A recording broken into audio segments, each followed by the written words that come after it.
इस पे बात करने के लिए मेरे साथ इस वक्त मौजूद हैं, किसी तारफ के मोहताज नहीं है, राना मोहम्मद अरशद साहब सीनियर रहनुमा है, मुस्लिम लीग नवाज से ताल्लुक है। इनको वेलकम करते हैं प्रोग्राम में। राना साहब, बहुत शुक्रिया आपने हमें ज्वाइन किया। जी अस्सलाम वालेकुम सर, आप खैरियत से हैं? शम्सी साहब अल्हम्दुलिल्लाह। राना साहब, आपके लीडर आ रहे हैं, आपकी आवाज से खुशी जो है वो छलक रही है। आपने वो भी वक्त देखा जो बड़ा क्राइसिस का दौर था मुस्लिम लीग नवाज के लिए। आप हमारे प्रोग्राम्स में आते थे, लेकिन आपका जज्बा इसी तरह था जिस तरह आज है। और मुझे सिर्फ आज प्रोग्राम के आगाज में आपसे ये बात करनी है कि प्रैक्टिस एंड प्रोसीजर बिल जो है, जो एक्ट है, वो मंजूर कर लिया गया है। और मैं समझता हूं कि पार्लियामेंट का कानून बनाने का हक भी तस्लीम कर लिया गया है मौजूदा चीफ जस्टिस की सरबराही में। इसको आप किस तरह से देख रहे हैं? जी बिस्मिल्लाहिर्रहमानिर्रहीम।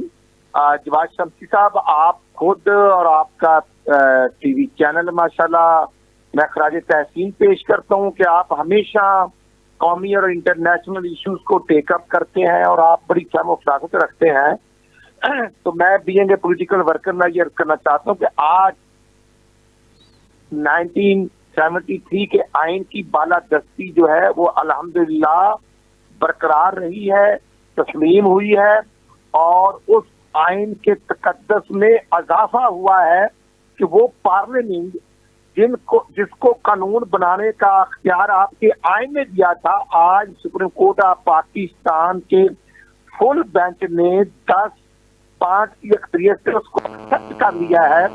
और ये बहुत बड़ी बात है कि मैं समझता हूँ कि जो लियाज साहब ने जाने से पहले उसको पर स्टे दे दिया था, और आज जस्टिस ईसा फैज साहब ने जिस हिम्मत, जुर्रत और फहमो फरासत के साथ ये फैसला किया है, इससे 24 करोड़ आवाम के मोराल बुलंद हुआ है। इंटरनेशनल लेवल पर हमारी जुडिशरी का मोराल बुलंद हुआ है।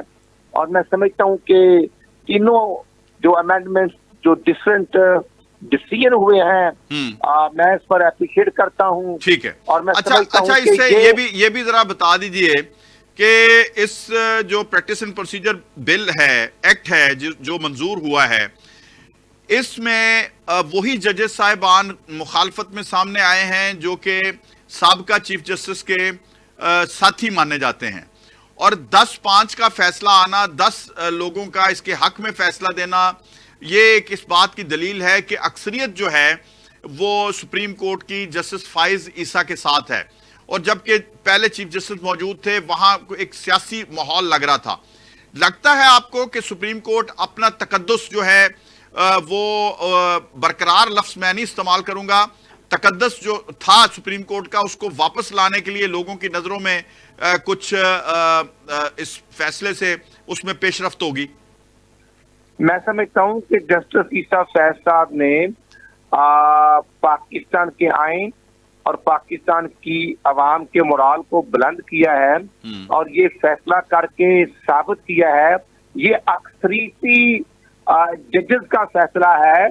और ये भी उसने खूबसूरती है कि चीफ जस्टिस साहब ने तमाम ऑनरेबल जजेस की राय को अहमियत दी है और इज्जत दी है। बिल्कुल ऐसा ही। और ये और अदरवाइज फुल अच्छा, ये 2015 के बाद गालबन पहली दफा मेरे जो है इसमें तस्हीह फरमा दीजिएगा अगर आपके कोई नोटिस में है, तो फुल कोर्ट बेंच बैठा है। मैं समझता हूँ कि फुल बेंच बैठने का तो दूर दूर तक जो ख्वाहिशात होती थी वो पूरी होती नजर ही नहीं आती थी। लेकिन ये जस्टिस ईसा फैज साहब को और तमाम सीनियर जजेस को इसका क्रेडिट जाता है और हम देते हैं। ये उसने खूबसूरती है। और ये देखना कि तीनों फैसले और जो अमेंडमेंट इसमें जो 8-7 का फैसला है उसको भी हम तस्लीम करते हैं कि ठीक है। मतलब आज से जब से ये फैसला हुआ है, अप्रैल की से जब से कौमी असम्बली ने इसको अप्रूवल की बनाया, नोटिफाई जब एक्ट बनाया, तो उस दिन से लेकर अगले जो केसेस इन फ्यूचर होंगे या आएंगे तो उन पर ये अमल दरामद होगा और अपील का हक दिया जाएगा। और पहले रिव्यू था, अब अपील का हक है, और जो प्रीवियस केसेस हैं उनको कंसीडर नहीं किया जाएगा। तो मैं समझता हूँ कि जो भी इनका फैसला है हम खुशी दिल के साथ उसको एक्सेप्ट करते हैं। अच्छा, इसमें एक और चीज भी तो है ना कि जो 3 जजेस हैं, मिसाल के तौर पे जब वो सुओ मोटो लिया जाता था, उसमें सुओ मोटो के जरिए से फैसले हुआ करते थे। तो अब 3 जजेस किसी भी वक्त किसी भी इशू के ऊपर किसी के साथ जो जुल्म हुआ होगा, अगर उसके पास अपील का हक नहीं गया, तो मे भी जो 3 जजेस हैं वो समझते हों कि किसी शख्स के साथ जुल्म हुआ है, तो वो शायद फुल कोर्ट के जरिए अपील सुनने का हक जो है वो कह रहे हैं जी सुप्रीम कोर्ट खुद ही कर सकता है मंजूर के जी अपील का हक दिया जाए इस केस के लिए।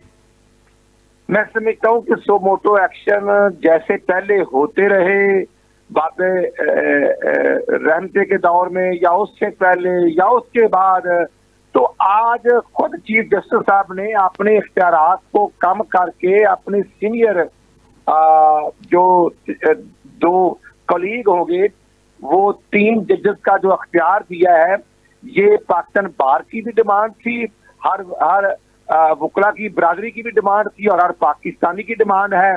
और मैं समझता हूँ कि यहाँ रात को अदालतें लगती रही, सब कुछ होता रहा, लेकिन ये चीफ जस्टिस ईसा फैज साहब ने अच्छा डिसीजन किया है कि उन्होंने अपने इख्तियारात कम करके अपने कॉलीग्स को साथ अटैच किया है। ये आइन की बालादस्ती हुई है और इंशाअल्लाह अल्लाह ताला खैर करे, अल्लाह ताला खैर करे। देखें जी, हमारे साथ जो जुल्म हुआ पिछले दौर में और जो मरहूम मलक अरशद जज साहब बता गए थे, अल्लाह ताला उनके दर्जात बुलंद फरमाए, जिस तरह साकिब निसार साहब ने जुल्म किया, आइन से बालातर कोई नहीं, और आइन को जिस तरह मैं समझता हूँ एक पनामा का इंटरनेशनल ड्रामा शुरू हुआ। और वो देखिए जी, आसफ सईद खोसा, साकिब निसार और फिर जनाब अता बंदयाल साहब, मैं समझता हूँ कि जिसने भी जुल्म किया, जिसने भी अपने इख्तियारात का बिला जवाब इस्तेमाल किया, वो दुनिया में भी जवाबदेह होते हैं, आखिरत में भी जवाबदेह होते हैं। और जब अल्लाह ताला जज का ओहदा बहुत बड़ा होता है, अल्लाह ताला की बड़ा इख्तियारात उनको मिलते हैं, लेकिन वो जवाबदेह भी है आइन के सामने भी और अल्लाह ताला की मखलूक के सामने भी। लेकिन मैं समझता हूँ कि जो मियां नवाज शरीफ के साथ उन लोगों ने जुल्म किया था, इंशाल्लाह नवाज शरीफ कल भी था, आज भी है, नवाज शरीफ रहेगा। लेकिन वो लोग जिन्होंने नवाज शरीफ के साथ जुल्म किया, इंशाअल्लाह वो दुनिया पर भी अच्छा राना साहब, थोड़ा ये भी बता दीजिए कि नवाज शरीफ साहब को ताहयात जो नाहल किया गया, उसका मुझे बताएं कि क्या सूरत हाल है, क्योंकि बाकी तो उनकी अपीलें ज़ाहिर है हाई कोर्ट्स में जाएंगी, अभी उनके पास हक मौजूद है, लेकिन ये जो ताहयात नाहली वाला मामला है, इसके ऊपर आप क्या समझते हैं कि कुछ उसमें रिलीफ मिला है नवाज शरीफ साहब को? देखें जी, अल्लाह ताला की जात का करम है, शुक्र है कि पाकिस्तान में 3 दफा रहने वाले प्राइम मिनिस्टर मोहम्मद नवाज शरीफ साहब अल्हम्दुलिल्लाह हैं, मुल्क को एटमी ताकत बनाने वाले मोहम्मद नवाज शरीफ हैं, और जिला वतनिया बर्दाश्त की, जेलें बर्दाश्त की, और जैसे 2018-13 जुलाई को वो लंदन से अपनी बीवी को मौतो हयात की कश्मकश में छोड़कर, और मरियम बीबी की वालदा, दोनों बाप बेटी पाकिस्तान आकर हडियाला जेल गए। उनकी हिम्मत और जुर्रत ये रहती दुनिया तक एक मैं समझता हूँ कि अल्हम्दुलिल्लाह एक तारीख का हिस्सा बन चुका है। मोहम्मद नवाज शरीफ को अब जरूरत नहीं ओहदों की, वो 3 दफा वजीर आला रहे, वो 3 दफा वजीर आजम रहे। आज पाकिस्तान की 24 करोड़ आवाम को जरूरत है कि मोहम्मद नवाज शरीफ साहब आए, और 2017 वाले हालात, जब 48 रुपए किलो चीनी थी, जब 50,000 का 1 तोला जेवर आता था, जब 72 और 65 रुपए पेट्रोल और डीजल था, और जब 2 रुपए की और 108 रुपए तक डॉलर था, डॉलर 104-105 रुपए का था। हमें वो पाकिस्तान चाहिए, हंसते बस्ते पाकिस्तान को अजाड़ने वाले जो लोग ठीक। हैं। अच्छा, अब हम जिम्मेदार हैं। थोड़ा आगे बढ़े कि नवाज शरीफ साहब की आने की जितनी उनमें जो चेमंगोइयां हो रही थी कि आ रहे हैं नहीं आ रहे, अब तो मेरा ख्याल है कोई जरा नाजरीन के लिए बताइए कि कोई ऐसी वजह नहीं कि नवाज शरीफ साहब पाकिस्तान तशरीफ ना लाए 21 को। शमसी साहब अल्हम्दुलिल्लाह मोहम्मद नवाज शरीफ साहब आ रहे हैं और उन्होंने पाकिस्तान की तरफ वापसी का सफर शुरू कर दिया है। अल्हम्दुलिल्लाह वो अल्लाह ताला के घर खाना काबा रोजा रसूल पर उम्रा करके अल्हम्दुलिल्लाह 2-3 दिन तक वो यूएई पहुंच जाएंगे, दुबई आ जाएंगे। सही। और लंदन से रवाना हो गए हैं। तो लोगों ने दुआएं की हैं अल्लाह ताला की रहमत से। जो लोग कहते थे कि नवाज शरीफ नहीं आएंगे, तो अल्हम्दुलिल्लाह नवाज शरीफ पाकिस्तान आ रहे हैं और वो लंदन से रवाना हुए तो अल्लाह ताला के घर जा रहे हैं। वो रोजा रसूल के पुजारी हैं।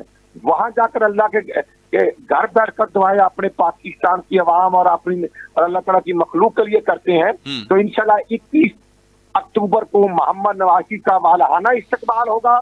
अच्छा, जरा ये बता दीजिए कि अब जो ये हो रहा था कि लाहौर के या उनके आने से पहले जितने जलसे थे छोटे छोटे जो अपने अपने हलके में हो रहे थे, वो मनसूख कर दिए गए हैं, ये इसमें कितनी सच्चाई है?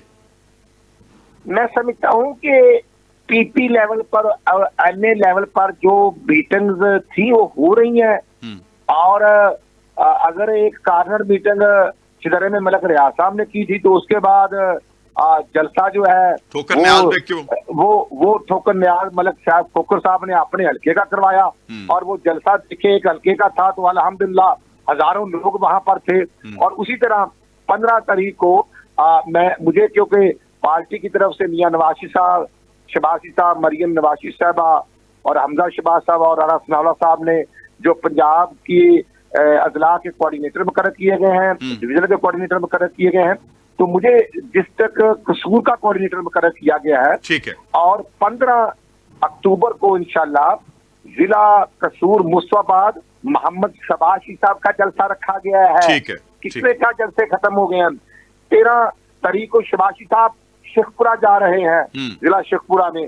अच्छा। और फिर 18 को इंशाल्लाह मेरे जिला ननकाना में इंशाल्लाह हमजा शबाजी साहब का जलसा रखा गया है। अच्छा, 13, 15 और 18 जलसे जो हैं वो हो रहे हैं सर, हो रहे हैं। अच्छा। कारण मीटिंग हो रही हैं। हाँ, ठीक। अब जिनका वो बुग़्ज़ और जो हसद की आग में झुलस रहे हैं, जिनके कुछ कहने के लिए उनके पास नहीं है, तो वो यही कहेंगे कि जी वो ठुकर वाला जलसा अच्छा हो गया, अच्छा जी हो गया जी। रोना है उन्होंने, खुश नहीं होते। मैं शमशीदा वर्ग करना चाहता हूँ।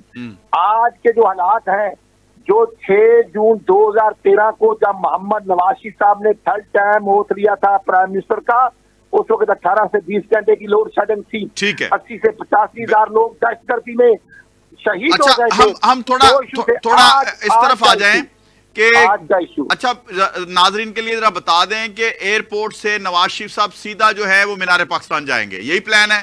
और मीनार पाकिस्तान पे जो जलसा होगा वो कैसा होगा, उसका जरा मंजरनामा बयान कीजिए। इंशाल्लाह शमसी साहब, मोहम्मद नवाज शरीफ का नंबर 1 प्रायोरिटी नंबर 1 मुस्लिम लीग का मंशूर जो है वो महंगाई के खात्मे, इकानमी को बेहतर करने का ही हमारा एजेंडा है। और मोहम्मद नवाज शरीफ साहब इंशाल्लाह 2-3 दिन तक दुबई पहुंचेंगे और दुबई से इंशाल्लाह वो स्पेशल तशरीफ लाएंगे जहाज पर इंटरनेशनल एयरपोर्ट लाहौर में। और वहां से फिर वो सीधे हेलीकॉप्टर के जरिए इंशाल्लाह मीनार पाकिस्तान आएंगे। तो मीनार पाकिस्तान वो तारीखी जगह है, वो मिंटो पार्क है जहां 23 मार्च 1940 को करारदाद पाकिस्तान शेर बंगाल ने पेश की थी। और Mohammad Ali Jinnah Islamia college railway road Lahore से मुस्लिम स्टूडेंट फेडरेशन के कारकुनों के साथ जुलूस लेकर गए थे। वो तारीखी जगह है। और 21 को इंशाल्लाह पंजाब भर से काफिले आएंगे और पूरे पाकिस्तान से। अच्छा, ये बता दीजिए कि क्या वो 11 अक्टूबर वाला जो जलसा जो कि आप समझते हैं कि जिन जिन लोगों का आप नाम लेते हैं जिनकी वजह से कामयाब हुआ था, तो क्या उस जलसे का रिकॉर्ड टूटेगा जो 11 अक्टूबर को जलसा करवाया गया था, जो बंदा 3 साल 3.5 साल मुसल्लत किया गया पाकिस्तान के ऊपर, कौम के ऊपर? शमसी साहब, आप मेरे भाई हैं, आपकी बड़ी सहमो फासत है। मैं बतौर नायब सदर मुस्लिम लीग नून पंजाब और मैं मियां नवाशी साहब का कारकुन हूँ। कारकुन को हर चीज का पता होता। आप लिख लें, जो आपने अक्टूबर 2011 की बात की है भाई, उस वक्त तो वो 25 से 28,000 कुर्सियां थी। अच्छा। आज हम तो अल्हम्दुलिल्लाह कुर्सियां लाखों लगा रहे हैं। अच्छा। और इंशाअल्लाह लाखों अफराद होंगे। वो ठीक। बेशक ड्रोन के जरिए कैमरे से ऊपर से चेक करे, दाएं से करे, बाएं से करे, और मुस्लिम लीग नून के कारकुन आएंगे। और जिस तरह मरियम नवाशी साहब खुद मीटिंग ले रही हैं, पंजाब के सदर राणा सनाउल्लाह खान साहब खुद विजिट भी कर रहे हैं, कामयाबी मीटिंग भी ले रहे हैं, और कारकुन आएंगे। ठीक। और मोहम्मद नवाशी साहब का स्पेशल खिताब होगा, और मैं समझता हूं ये तारीखी जलसा होगा। इससे पहले पंजाब या पाकिस्तान की तारीख में इतना बड़ा जलसा ना। बहुत बहुत शुक्रिया राना मोहम्मद अरशद साहब, मुस्लिम लीग नवाज के नायब सदर पंजाब के, हमारे साथ बात कर रहे थे।